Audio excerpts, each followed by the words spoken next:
একদিন বনের মধ্যে শিয়াল আর সিংহ বসে আছে। চালাক শিয়াল বসে বসে দীর্ঘশ্বাস ফেলছিল। তাই দেখে সিংহ শিয়ালকে বলল, আরে ভাগনা, কি হয়েছে তোমার? এত চিন্তা করছো কেন? শিয়াল আরেকবার দীর্ঘশ্বাস ফেলে বলল, আর কি বলবো মামা, এই টোনাটুনি খুবই চালাক। কত চেষ্টাটাই না করলাম, ওদের ছানাদের খেতেই পারলাম না। প্রতিবারে কোনো না কোনো বুদ্ধি করে আমার হাত থেকে বেঁচে যায়। সিংহ তখন গর্জন করে উঠে বলল, ঠিক আছে, চল দেখি, আজকে আমি তোর সঙ্গে যাব, দেখি ওরা কত বড় চালাক। এই বলে শিয়াল আর সিংহ টুনির বাসার দিকে চলে গেল। এদিকে গাছে ডালে বসেছিল টিঙ্কি নামের একটি পাখি।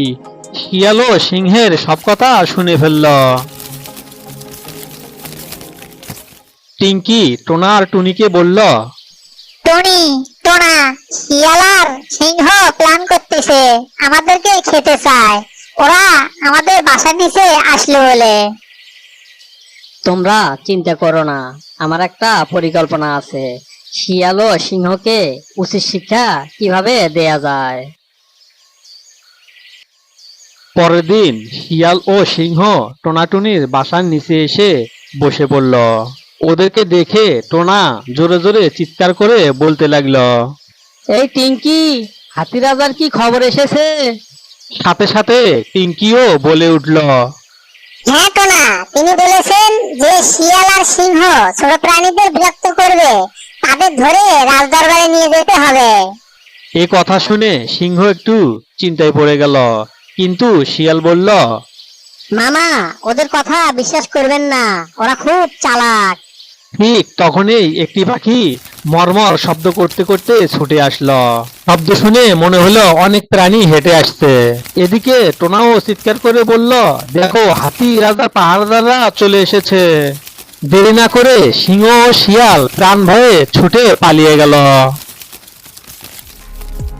শিয়াল হাঁপাতে হাঁপাতে সিংহকে বলল, সিংহ মামা, আজ তো প্রাণ নিয়ে ফিরেছি। ওই টুনি পাখিটা যে এত বুদ্ধিমান, তোমাকে আমি আগেই বলেছিলাম, তুমি বিশ্বাস করনি, দেখলে তো। ঠিক বলেছিস ভাগ্নে, আমি তো ভাবছিলাম সহজ শিকার হবে, কিন্তু শেষে উল্টো আমাদেরই দৌড়াতে হলো।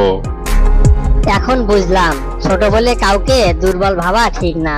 টোনাটুনি আর টিঙ্কুর কাছে আমরা হার মেনেছি। চল ভাগ্নে, আজ থেকে ওদের সঙ্গে ঝামেলা না করে আমরা অন্যদিকে যাই। বন্ধুরা, গল্পটি কেমন লাগলো কমেন্ট করে জানিয়ে দিবে, আর নতুনরা অবশ্যই সাবস্ক্রাইব করবে।